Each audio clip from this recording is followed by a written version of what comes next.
Hi, this is Chuck Stevens, and for the next hour, I'll be reading from the April 1st issue of the Toronto Star on the Niagara Frontier Radio Reading Service.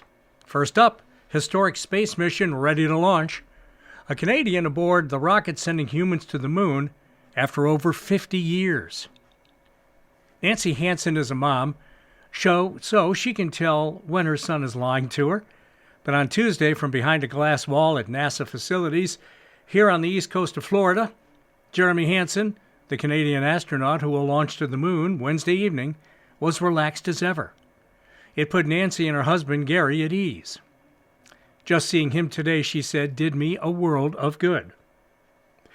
Hansen, age 50, is scheduled to launch aboard Artemis II, the mission that will send humanity back to the moon for the first time in over 50 years, alongside 3 Americans, including the first person of color and first woman to leave Earth's orbit. Hansen will spend 10 days in space, flying around the moon and back. The launch window will open up at 6:24 p.m. Wednesday. NASA hopes Artemis II will lay the groundwork for a moon landing in 2028 and eventually the first crewed missions to Mars.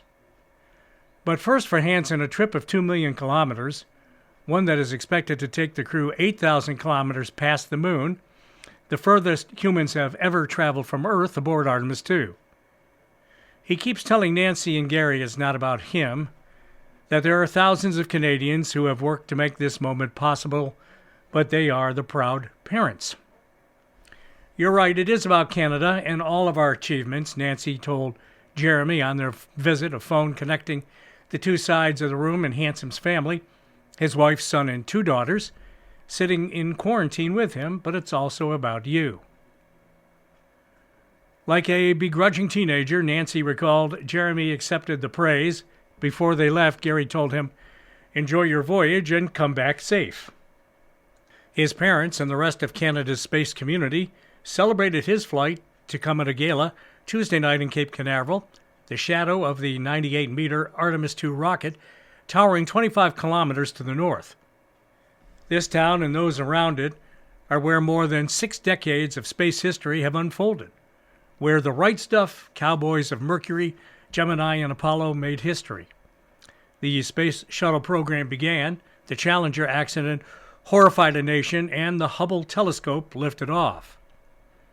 The space world has changed since the 1960s and 70s, of course, now dominated by commercial players like SpaceX, and with NASA less inclined to spend huge sums of money on endeavors that put lives at stake. That doesn't mean exploration has stopped.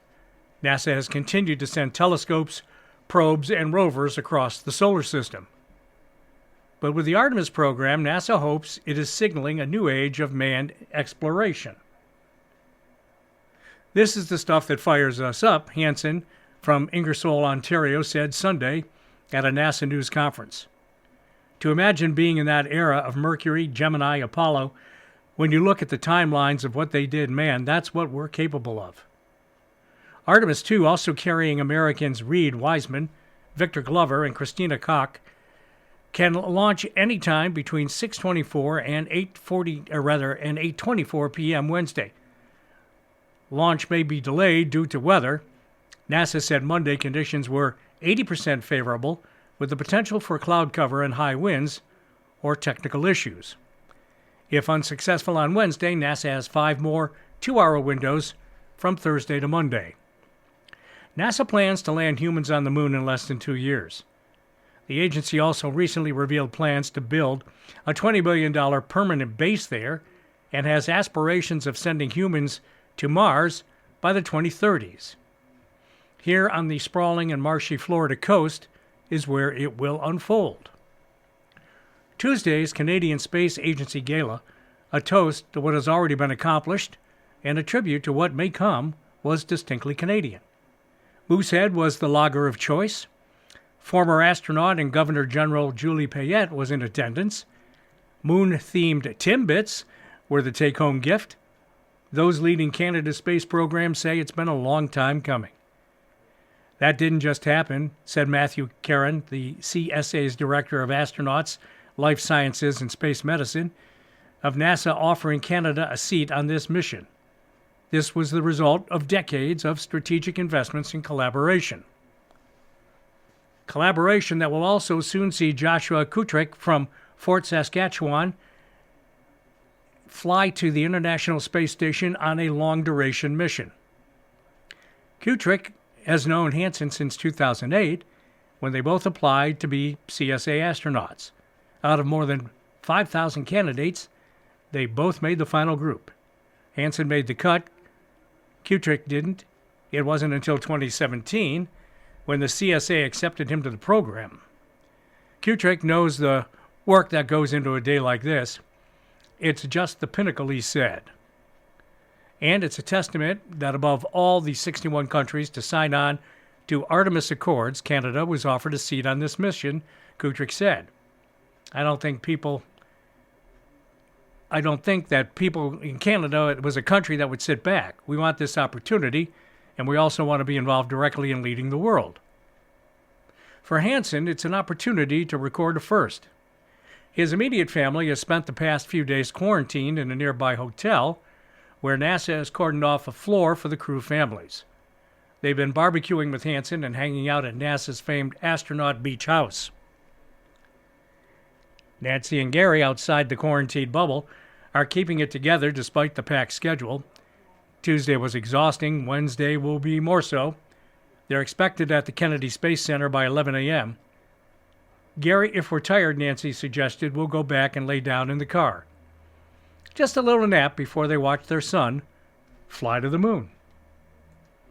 Our next article from the front page, Federal Politics. Carney considers public money for new pipeline plan. An opinion written by Althea Raj. Federal liberals who hoped the pipeline pact with Alberta was a public relations effort that would never see the light of day should brace for its approval, including possibly with public money. 3 liberals privately suggested to the Star that Prime Minister Mark Carney may put federal money behind a new pipeline to the West Coast, despite the Memorandum of Understanding signed with the province lays only a path for the construction of one or more private sector constructed and financed pipelines. Back in November, some green-minded Liberal MPs who were surprised by the MOU took comfort in the belief that the private sector requirement meant the pipeline would never happen. It is an impossible hill for Alberta to climb, one MP confided at the time. Just last month, Victoria's Will Greaves told the Star that without a private proponent expressing interest, there was little to discuss. The government has been very clear that we will not be building another pipeline to Tidewater with public funds, so we won't be seeing a redux of the TMX experience, the Trans Mountain Pipeline, that Prime Minister Justin Trudeau bought and expanded, he said. Last fall, when the Prime Minister was asked in Calgary if he was prepared to do more to de-risk the project to attract private capital, Carney said he was already de-risking the project in several ways, through regulatory clarity and setting aside billions for financing Indigenous peoples' equity ownership in projects. But sources who spoke on the condition of anonymity said Carney wants to see the pipeline built and is realizing it may not happen without more public money behind it. There's been talk about Alberta coming in as a partner, and last month, Enbridge CEO Greg Ebel changed his tune, saying he's not ruling out participation. What I would say is the conditions don't yet exist for that pipeline to be built, he told Bloomberg. When they come to a solution on emission issues, industrial carbon tax, CO2 lines that will determine whether our producers, my customers, get the green light to produce. If my customers get the green light to produce, Enbridge, as the largest mover of oil in North America, is going to be there. As Ebel noted, the MOU's most controversial aspects aren't yet resolved despite Wednesday's deadline.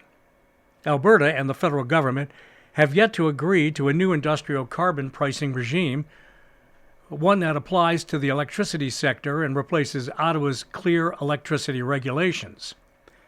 Last fall, Carney and Smith agreed to use Alberta's technology innovation and emissions reduction known as TIER, the TIER system, and ramp up to a minimum effective credit price of $130 per ton. but they did not specify when or how that price would be reached and whether it would be increased over time as the federal benchmark does. In an interview with the Star last month, Environment and Climate Change Minister Julie Daberson referred to the government's rising industrial carbon price as the backbone of the government's climate plan, key to reducing Canada's emissions, and providing industry the right signals to move our economy in that direction. But on a briefing call with journalists hours before the MOU announcement, Alberta's representative suggested $130 was a ceiling, not a floor.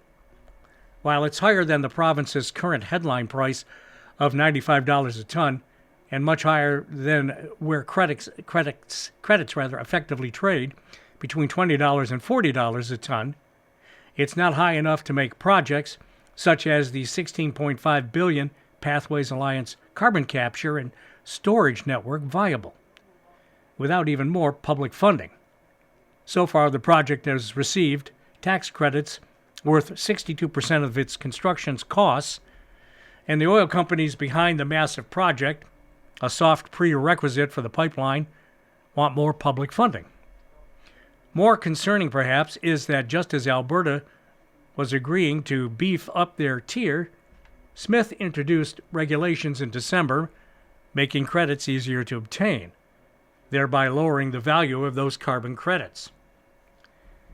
The federal government didn't criticize the move. Perhaps Ottawa didn't want to raise attention to the fact it's allowed Saskatchewan to openly defy the federal backstop as well.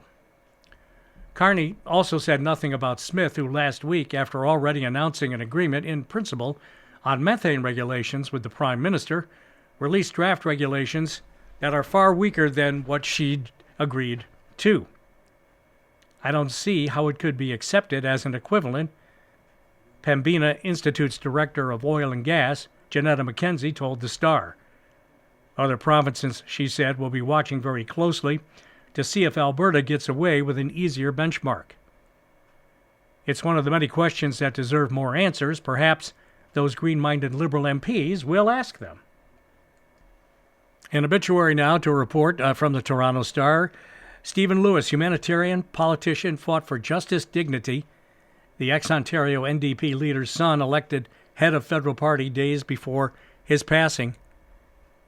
Stephen Lewis, a longtime politician and diplomat who rose to prominence as leader of the Ontario NDP in the 1970s and became known for his passionate oratory, commitment to social justice, and the fight against AIDS, has died at the age of 88 after a long battle with cancer. His death comes just 2 days after his son, Avi, a filmmaker and activist, was elected leader of the federal NDP, extending the Lewis family's legacy in the party. The elder Lewis's fiery advocacy for issues like rent control, workers' health and safety, and the environment helped the NDP rise to official opposition status for Ontario in the 1970s. He went on to become a major human rights advocate, representing Canada at the United Nations before desperately urging the Western world to take action as the UN Special Envoy for the HIV/AIDS in Africa. He was known as a great orator who delivered memorable speeches largely off the cuff, with just a few notes to spark his thoughts. In the early hours of this morning, Stephen Lewis died peacefully in Toronto while under hospice care. His loving wife, Michelle Landsberg, daughters Alana and Jenny, and his sister Janet were with him until the end, the New Democratic Party said in a statement on Tuesday. Stephen spent the last 8 years of his life battling cancer with the same indomitable energy he brought to his lifelong work, the unending struggle for justice and dignity for every human life. The world has lost a voice of unmatched eloquence and integrity. The party said Avi will travel to Toronto to be with his family and asks for patience and grace in this difficult time. In his victory speech Sunday, Avi said his father, ever the political fanatic, had demanded daily updates about his campaign from his hospital bed despite not doing too well. Award-winning author Naomi Klein, Avi's wife, said on Saturday that contrary to the opinion of a very long line of doctors, Stephen Lewis was not going to miss this weekend for the world. The recipient of dozens of honorary degrees, Stephen Lewis served as a distinguished visiting professor at what was then Ryerson University, before recently being renamed Toronto Metropolitan University. Lewis liked to joke that all of his university degrees were honorary and that he dropped out of law school twice. "I was a terrible student," he told the Hamilton Spectator in 2021, after he donated his archives to McMaster University. He spoke with the newspaper after he announced he was diagnosed with inoperable stomach cancer, but he refused to be depressed. "I'm struggling," he said, "but I'm still here. It hasn't got hold of me yet."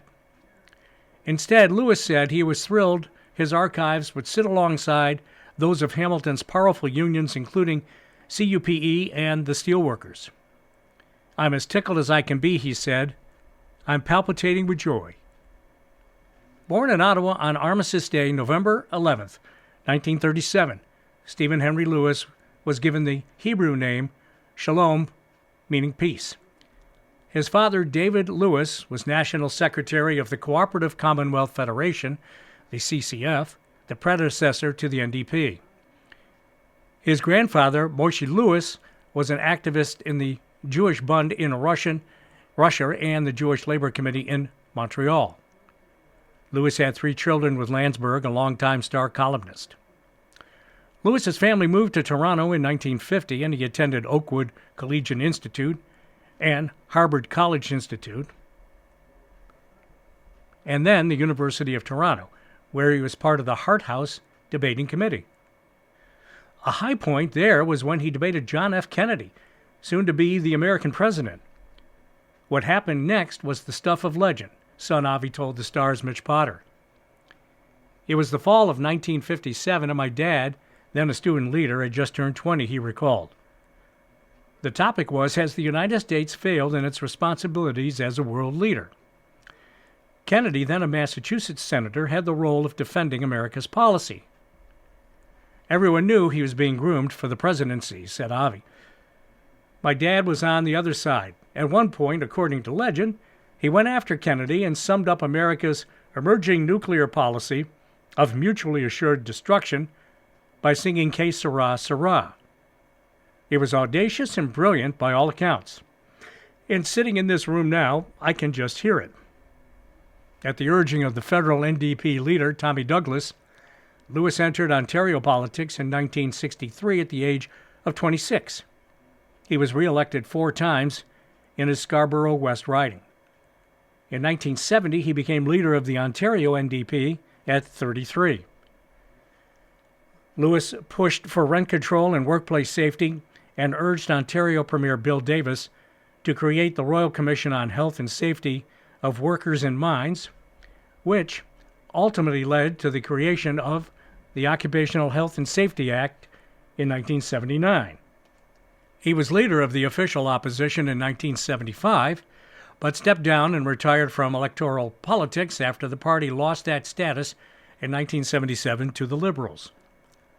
At Queen's Park, current Ontario NDP leader Marit Stiles spoke movingly about a friend and a mentor and a sounding board who was generous with his advice. One of the last times Stiles said she spoke to Lewis was in the final days of the February 2025 election. "I remember he talked to me about what it would be like to be waiting for the results to come in on election night and how to frame my response no matter what those results were, and how people would be looking to me and my party to show them the way forward no matter what the results were," Stiles told reporters. "I'm just very glad that he got to see, I hope, his son step into the leadership role in the national NDP." Lewis didn't stop his public work after leaving elected politics. In 1984, he was appointed to great surprise as Canada's ambassador to the United Nations by then Prime Minister Brian Mulroney, a progressive conservative. At the UN, he spoke out against South Africa's apartheid system, helped develop the first comprehensive policy on global warming, and pushed for economic support for African nations. He dedicated much of his later life to urging international action against the AIDS epidemic, co-founding 2 foundations to tackle the issues. Witnessing widespread death at the hands of the crisis left him ricocheting between hope and despair, he told the Star's Oakland Ross in October 2005, just months before his term as the UN Special Envoy on the issue ended. I cannot expunge from my mind the heartless indifference to criminal neglect of the last decade, he said in a searing Toronto Massey lecture speech that month. Lewis, an Order of Canada recipient, moved millions with his appeals for a compassionate and just society, Prime Minister Mark Carney said in his condolences Tuesday. His influence on his son Avi was also undeniable. In a 2021 interview with The Star, Avi grew emotional when discussing how his decision to enter politics as an NDP candidate for Parliament dovetailed with a recurrence of his father's cancer. My first thought was that I shouldn't do it, said Avi before learning that his decision brought a tremendous amount of joy to his dad. On Sunday, Avi vowed to continue his father's legacy as he promised a revival for the battered NDP. At age 88, Dad is more passionate about the promise of democratic socialism than he has ever been in his life, Avi said to the party faithful in Winnipeg. But he told me something kind of heartbreaking that David, his father, said to him once. David said, "Son, not in my lifetime, but maybe in yours." And recently my dad told me the same thing. Not in my lifetime, maybe in yours. Well, Dad, I refuse to tell that to my kid. We cannot wait another generation. We've got to start winning now. You're listening to a reading of articles and features from the Toronto Star on the Niagara Frontier Radio Reading Service. Your reader, Chuck Stevens, and a reminder that all your favorite content is available anytime you need it through any of your favorite podcast platforms. So in sports, why Brad Treveling's unremarkable tenure as GM of the Leafs was doomed from the start. You probably could have seen Brad Treveling's firing coming way back in December, a few months before Monday night's peculiar ending to Treliving's unremarkable run as the general manager. The Maple Leafs were in the midst of one of the season's many woeful stretches of play. That's when head coach Craig Berube was asked to explain why the Leafs had just slouched through a 4-0 loss in Washington. Said Berube, "Ask those guys, not me."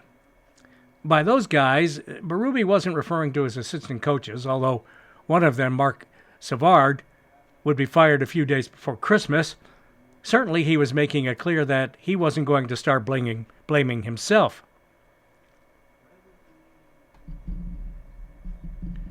No, Berube was pointing a finger at the lifeless inhabitants of the Toronto dressing room. And it wasn't some innocuous observation. When you're blaming the roster, you're by extension blaming the person who assembled it. Weeks before, you'll note, Treveling had spoken of a disconnect between the coach's game plan and the players' execution of it, throwing the shade over at Berube. Tit for tat, loss piled upon loss. That's just how this Leaf season limped along. Treveling's roster didn't fit Berube's chip and chase style. Berube's style didn't bring out the best in Treveling's roster.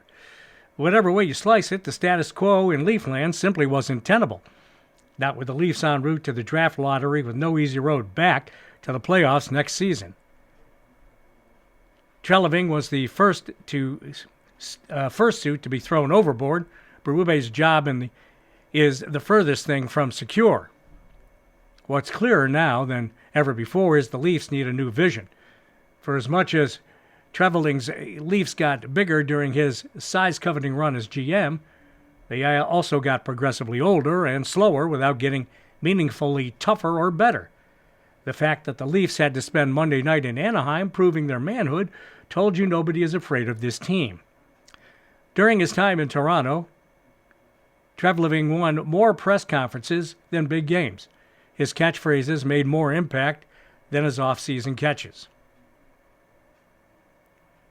In 2023, Treliving made compelling headlines for promising more snot which sounded great until his first big signing was Ryan Reaves. Last offseason, he promised to change the DNA, but Mitch Marner's departure, coupled with the arrival of Nick Roy, Mateus Maselli, and Dakota Joshua, turned out to be a change for the worse. History will show that the team took the eventual Stanley Cup champion Florida Panthers to 7 games in the second round. It'll also note that the run came at a hefty cost, the price of which was heavily influenced by the lame duck status of Brendan Shanahan. As much as Treliving absorbed the hit for last year's ill-fated trade line deals, the ones that sent a pair of first-round picks plus Fraser Minton out of the door for Scott Lawton and Brandon Carlo, those deals were made with the team president who gave Treliving his job fighting for his own.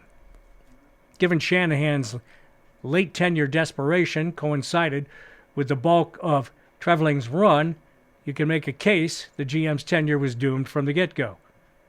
At the moment he arrived in the off-season of 2023, the franchise-damaging falling out between Shanahan and Kyle Dubas saw Dubas flee to Pittsburgh after an unceremonious firing. Everyone who watched the Leafs closely was convinced that major change was required.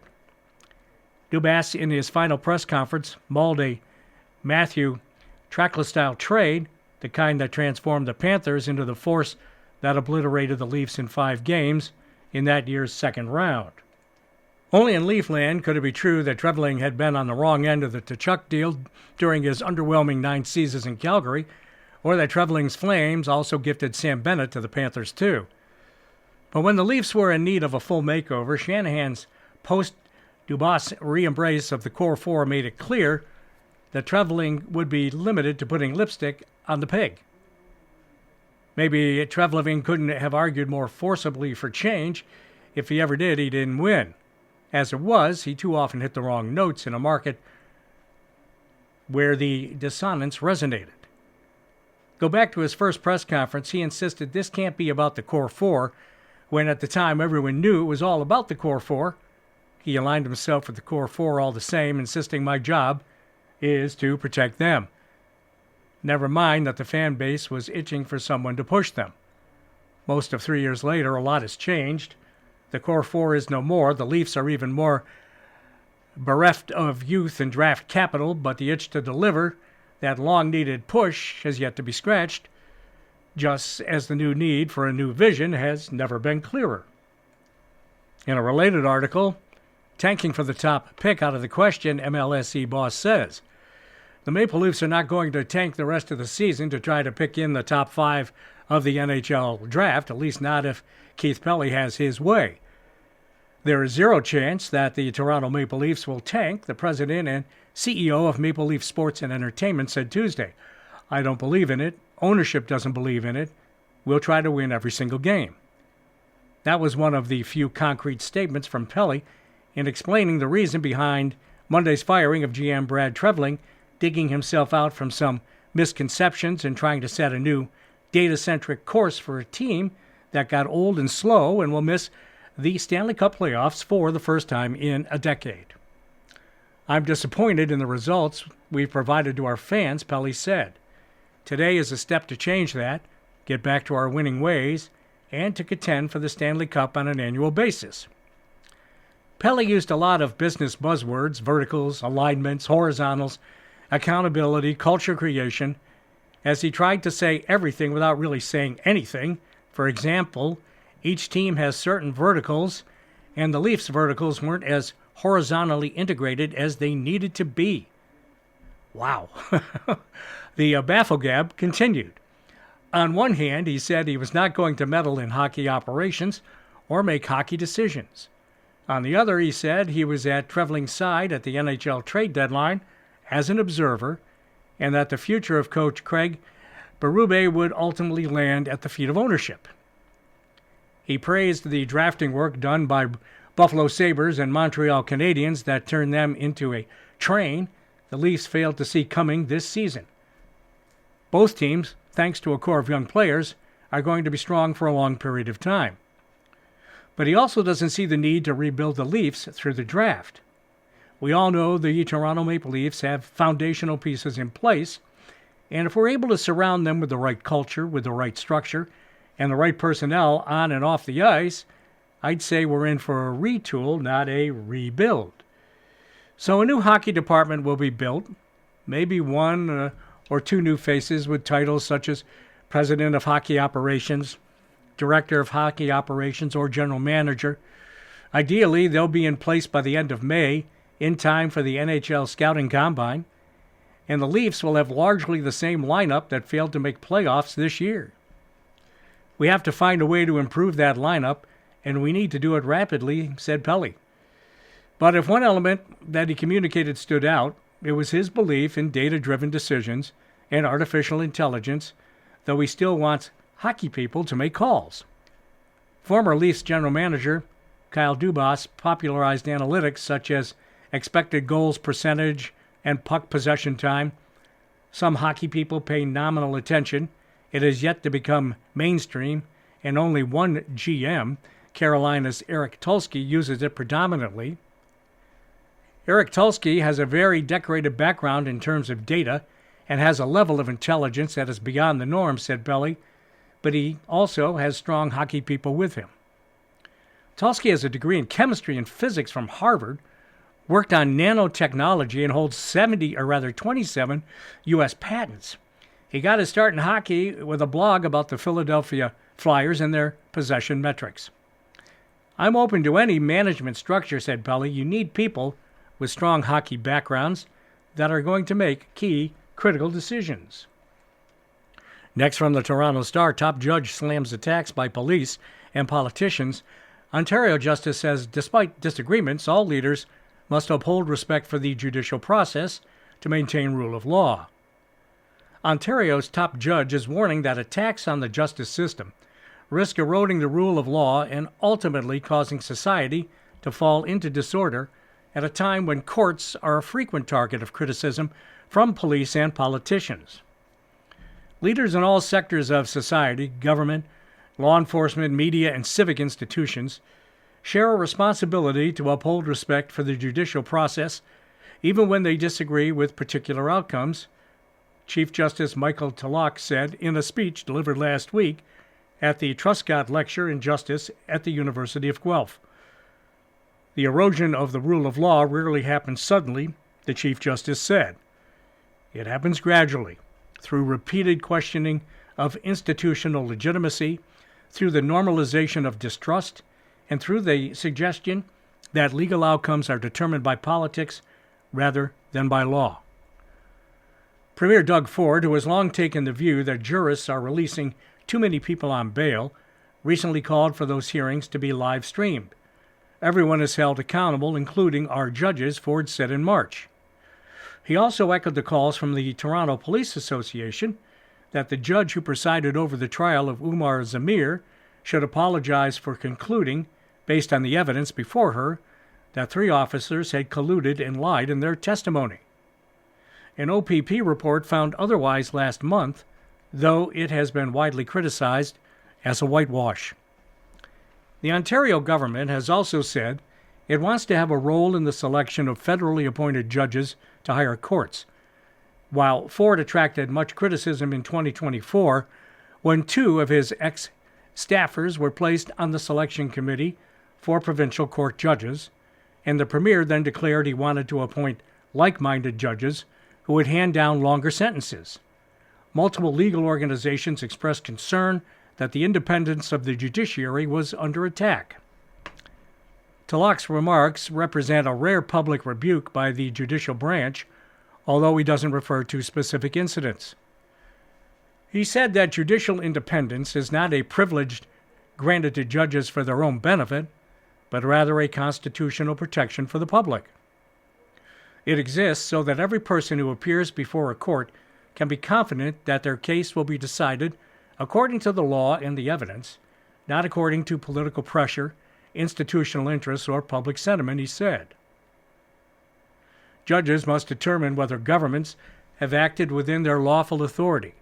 They must protect the constitutional rights of individuals, including those who may lack political influence or public sympathy. Tulloch cautioned that there's an important distinction between criticism of a judicial decision and attacks that seek to undermine the legitimacy of the judiciary itself. He said criticism is both inevitable and legitimate in a democratic society, but must be grounded in facts. When public discourse suggests that judges are acting out of political motives rather than applying the law, or when institutions imply that courts are obstacles to justice rather than guardians of it, or when commentators imply that fair processes and adversarial testing conceal guilt instead of uncovering truth, the consequences can extend far beyond a single case, Tulloch said. And an attack on the courts undermines the integrity of all institutions that make up the administration of justice, including the police, Tulloch warned. Without the rule of law, authority becomes unpredictable. Decisions may be made arbitrarily or based on personal power rather than legal principle. Citizens may no longer know what rules apply or whether those rules will be enforced consistently, he said. When that happens, trust in public institutions begins to erode. And when trust in institutions collapses, societies can gradually devolve into disorder. He pointed out that the rule of law also has profound implications for economic stability, as businesses must be able to rely on enforceable contracts and know that commercial disputes will be resolved in a fair manner. If legal decisions become arbitrary or politically influenced, economic confidence quickly collapses, Tulloch said. Nations that maintain strong legal institutions attract investment, foster innovation, and build diplomatic credibility. He said that Canada enjoys greater public confidence in our institutions than other countries, and we must keep it that way. We're listening to a reading of articles and features from the Toronto Star on the Niagara Frontier Radio Reading Service. In our next article, a sad headline, a dog euthanized after an attack, residents on edge as owner charge, pet surrendered over an incident. Residents and animal lovers in the West Don Lands neighborhood are on edge after 2 dogs were killed in the past 10 days, one that was violently attacked, then another. The attacker was euthanized, according to the city. In posts on social media for the Canary District community, residents described how late on March 22nd, an American Bulldog and Mastiff cross attacked a smaller 13-year-old dog, Crystal, outside the Maple House condos on Mill Street near the Distillery District. Crystal sustained major injuries to her neck. Crystal's owner was also bitten on the thumb while trying to free her beloved pet. The injured animal was taken to a veterinarian who said it would cost $25,000 for an operation to try and save her. The family of Crystal's owners launched a GoFundMe to try to raise funds to save her, but ultimately, due to a lack of funds and no guarantee that she would recover, they decided to put Crystal down. As the news of the attack spread on social media, residents reported it to the city, saying that there had been previous biting incidents with the dog. We understand community concerns about dog bites and attacks in Toronto, said Jas Bawaja, a city spokesperson. This dog was involved in 2 dangerous incidents, the first in January. Toronto Animal Services humanely euthanized the dog earlier today and charged the owner for the incident. According to the city, the January incident triggered only a written warning because the injuries to the other dog were not severe. After the second incident, the dog was surrendered to Toronto Animal Services, and the owner was charged with failing to exercise reasonable precautions to prevent the dog from engaging in a dangerous act. Tricon, the property manager of the condominium where the animals lived, sent a message to residents pointing to their efforts to deal with the dog. We are aware that the owner of the dog responsible has continued to disregard our instructions, including refusing to comply with the use of a muzzle that was provided and clearly communicated as a condition for being in any common or public areas of the property, said the letter. It also mentioned discussing the issue with the building's legal counsel to seek potential remedies. According to the city, the number of dangerous dog orders is coming down, but the number of dogs that have been euthanized is rising. In 2022, there were 141 dangerous dog orders, which slowly came down to a low of 90 in 2025. There were 3 dogs euthanized in 2022, climbing to 10 in 2023, 14 in 2024, and 17 last year. There have been 2 dogs euthanized in 2026 so far. Next up from the Toronto Star, GO train service upgrade is a no-brainer, written by Matt Elliott. In my time covering Toronto politics, I've watched a lot of contentious debates over public transit projects, endless arguments, sometimes even descending into exasperation, profanity, and devastating personal insults about technology, routes, costs, construction schedules, and what color the train should be. But there's one uncontroversial transit project everyone seems to agree is just a plain great idea: increasing GO train service. It's a no-brainer. The GTA already has more than 500 kilometers of rail used by GO trains, connecting various suburbs to Toronto's downtown core. The routes today provide decent enough service for office commuters, but there's so much room to do better. Imagine if trains could come every few minutes at all hours of the day. Imagine if those trains were powered by electricity instead of dirty diesel fuel, so they could accelerate quickly instead of crawling out of stations. Imagine single-level trains that looked more like subways, so passengers could board more quickly, decreasing the time the trains need to spend at stations. And imagine more stations on the current lines to connect more people to more places. Achieving that kind of service improvement would represent a total transformation of public transit across the GTA. There's no bigger bang for the buck than upgrading GO train routes from limited schedule commuter rail to fast, frequent, rapid transit. To their credit, several successive provincial governments, dating back decades, have recognized this potential. To their shameful and eternal discredit, all of them found ways to screw it up. The latest bit of bad news comes from recent reports that Premier Doug Ford's government may have delayed and scaled back plans to electrify and expand GO train service. The Star's Andy Tagachi reported last week about internal documents that suggest a previously announced Ford government plan to finish electrification across the GO network by 2032 has gone totally off the rails. Now only 2 lines, Lakeshore West and Lakeshore East, will achieve partial electrification by 2036, Tagachi reports.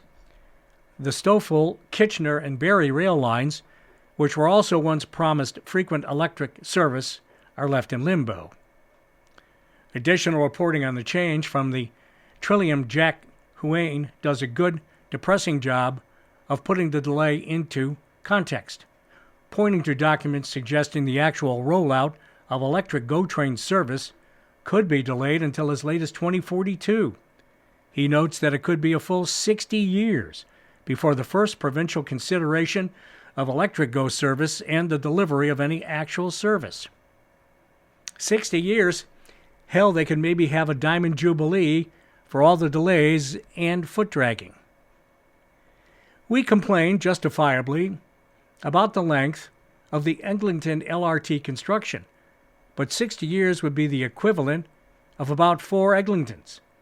A kid who was in kindergarten when the electrification idea was first sparked might well be eligible to ride the first electric train using a Presto senior discount.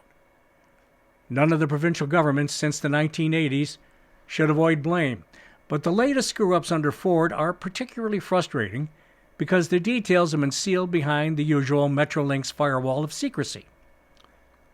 What we do know suggests that GO Transit may have gotten cold feet when it started considering what it would mean to graduate from the commuter rail business and become a real rapid transit provider.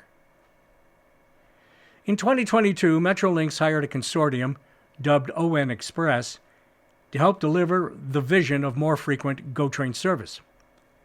The group included Deutsche Bahn, the German national railway company, known for its, German efficiency. But Metrolinx abruptly dropped on Express last year. It's bad news all over, and a particularly specific bit of brutal news for Toronto City Hall, because former Mayor John Tory's Smart Track transit plan was built on the premise that the city could improve local transit by paying for new GO stations that would be served by electric trains. Since 2014, at Tory's urging, Council plowed nearly $1.7 billion into the Smart Track effort, even after it became clear that the scale of Tory's original plan was unworkable. Today, Smart Track has been reduced to a city-funded plan to build 3 new GO stations. Till recently, the silver lining was that those stations would at least all be useful additions to Toronto's rapid transit network, served by fast and frequent electric trains. Now, even that's in doubt, as it becomes clear the Ford government's electrification effort just doesn't have the juice. Given the track record, this electrification delay, sadly, isn't shocking, but it still hurts. You're listening to a reading of articles and features from the Toronto Star on the Niagara Frontier Radio Reading Service. Next article wrapping up, the judge hears closing submissions in Stronach sex assault case. The defense is urging Superior Court Justice Anne Malloy to acquit Frank Stronach of sexually assaulting 4 women, arguing that a deeply flawed and biased police investigation led police to lay charges without testing the truth of the allegations, resulting in 4 complainants being brought before the court who are neither credible nor reliable. The case presented was built on fabricated, disingenuous, and unreliable evidence, defense lawyer Leora Sheamus said in a downtown Toronto court on Tuesday. Prosecutor Jelena Vlasic, however, countered that the 4 complainants, who were careful and firm on their core allegations, should be believed. Any inconsistencies in their police statements or testimony related to peripheral issues. When the evidence began on February 12th, 7 women were accusing Stronach of sexual assaults dating back to the 1970s. The Crown has since abandoned the charges related to 3 of the complainants, each of whom testified at trial. Because both the defense and the prosecution filed lengthy written submissions, they delivered only brief oral arguments in court on Tuesday. When the prosecutor resumes Wednesday, she will also tell the judge why she should consider similar fact evidence that will show that the defendant behaved in a consistent way with each complainant. The 4 remaining women, who were in their early to mid-20s when they alleged that the much older Stronach sexually assaulted them in the 1970s and 80s, in each case he was a casual acquaintance who they said invited them for drinks or dinner before the alleged attacks took place in a private residence, 3 of them at his lakefront condo at 33 Harbor Square. Several times during Tuesday's hearing, the historic nature of the allegations were raised. Malloy asked the lawyers to what extent she should consider the mores of the early 80s and the impact on what constitutes consent or honest but mistaken belief. She referred to how, during that decade, she worked at a large corporate law firm where there was a boys will be boys attitude and no one said or did anything. It was a different world, she said, during her final submissions. Vlasic stated that sexual assault is unwanted touching for a sexual purpose without a complainant's consent. Just because it was going on back then doesn't make it legally permissible, she said. You're not entitled to this time machine that takes you back when certain levels of crime were more okay, she explained. Sheamus opened her closing remarks, suggesting Stronach had been unfairly portrayed as a villain in the media long before the trial began, creating a prejudicial atmosphere around the case, influenced by the politics of the #MeToo era. She said that led police investigators to have tunnel vision that effectively imposed a presumption of guilt on Stronach. The pendulum has swung so far the other way that we've really lost our ability to balance and respect our constitutional norms, she told the judge. She reiterated her criticism about investigators failing to insist the complainants swear to tell the truth, something that appeared to have traction with the judge. But Vlasic told Malloy this case is not about a broader indictment on societal norms, about an increased awareness to have women's accounts of sexual assaults heard and accepted in the general community. Having said that, she added, no one is entitled to a presumption of credibility, but I say with equal force, people are not to be condemned without a presumption of incredibility. Sheamus also went through the evidence of the four women, highlighting the inconsistencies in their narratives, while trying to demonstrate that the Crown has not only failed to prove Stronach is guilty of sexual assault, but that the women came to court and lied, manipulated, and deceived the court. The first witness, she said, was a storyteller who made up her story about Stronach puncturing her pantyhose and underwear on the dance floor at Rooney's, the bar he once owned, before raping her in a lakefront apartment. Her overall story is nothing more than an attempt to eat the rich, Sheamus said, referring to one of the women's social media posts. When Vlasic attempted during her closing to rehabilitate the woman, Malloy said she was disturbed by some of the women's evidence, which was plagued with inconsistencies that causes me concern about the overall reliability of her evidence. The judge added she's not saying the women came to court and lied to get money, but she's concerned that over the past 40-some years, she's added layers of things that happened. The defense was able to rebut almost every one of those details. She referred to the woman's claim that, while working at Stronach's Beechwood Farms, she groomed and rode a championship horse. Court heard evidence that would never have happened. While she could have been sexually assaulted, those discrepancies make it impossible for me to know it happened, Malloy said, referring to the alleged rape.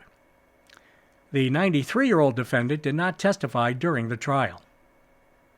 Also Tuesday, Sheamus told the judge she still plans to argue that the Crown coached witnesses during their preparation meetings. However, she no longer intends to seek a stay of proceedings. Instead, she'll ask the judge to factor this into her assessment of the overall evidence. Once this trial is completed, Stronach still faces a jury trial in Newmarket involving the sexual assault allegations made by 6 women. From the culture page from the Toronto Star, Cardi B returned to Toronto Monday night with nearly 2 hours of swaggering hits, elaborate staging, and her signature raucous energy at Scotiabank Arena. Her brash, unapologetic vibe wasn't a surprise for fans familiar with her sophomore studio effort, Am I the Drama, which leans into the same mix of flash and confident swagger that defines her persona. She strutted down the stage's lengthy, studded thrust and ruffled her rainbow-hued hair, all while pumping out a stream of raunchy rhymes. It's an entertaining jaunt, albeit a bit overwhelming. There's a strong, commanding quality to Cardi, an attitude that demands recognition, even if it can sometimes come across as sanctimonious. Though sometimes overexposed and a bit superficial, the energy has hardly faded. It's been nearly a decade since she played a standalone show in Toronto, and the cool but clamorous energy in the room was palatable, which was far from a guarantee after Cardi called out her Bandian fans in Hamilton, the next stop for apparently being the only date on her 35-date North American tour that hadn't completely sold out. The Toronto stop was nearly packed, save for scattered clumps of empty seats dotting the room. The 6-act set, divided by a short video-driven interlude that signaled an impending costume and set change, is as much about the spectacle as it is the music. Featuring a dozen dancers and arranged around a 2-tiered, screen-dominated stage, the performance, well-paced though it was, clearly exists to fill out massive arenas. There was crackling pyrotechnics, somersaulting lights, and the occasional bursts of sparkly confetti. Nevertheless, she played the hits The Grammy-nominated smash hit Bodak Yellow finished the night off. The hokey, salsa-inspired I Like It framed a dusty, expansive episode.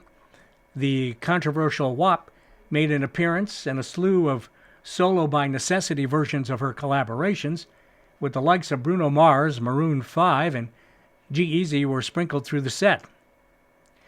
I want to see if the Canadians do it like the Americans, Cardi cracked during one of her characteristically profane monologues, or maybe even better. No matter the setting, Cardi remained fully committed to the bit. She cloaked herself in a monstrous fur coat against a backdrop of puffing flames, paraded with a musket alongside her eye-patched troop salute, and sat atop a silver-wing canopy to kick off the night's final sequence, Girls Like You and Finesse. There was a flowing lavender veil, a star-shaped crystal perfume bottle, and a waving collection of Caribbean and Latin American flags. It was all gigantically theatrical, sometimes over the top, but Cardi seemed to be having fun with it. She played to the whole room, pouting and glaring at the onstage cameras throughout, making sure no one was left out. In some ways, the onstage presentation matched her recent artistic arc, assertive and unapologetic. As a second kick at the proverbial can, Am I the Drama hardly marks a departure for the 33-year-old New Yorker. Aside from its 70-minute length and loose concept, it's magnetic in all the right places. Teams with top-shelf collaborators like Selena Gomez, Lizzo, Summer Walker, and so on, and comes laced with their signature bars. If you clicked on her latest album expecting more of Cardi, you got more of Cardi. The same can be said for her live show. On stage, the vibe translates fairly well, even if the set list often prioritizes short, often jarring snippets over full, fleshed-out recreations of the tracks. If you ever find yourself at a Cardi B show, you'll likely be entertained, even if mildly bemused. Just don't expect her to be particularly gentle about it. You've been listening to a reading of articles and features from the April 1st issue of the Toronto Star. Your reader has been Chuck Stevens. Thank you for listening.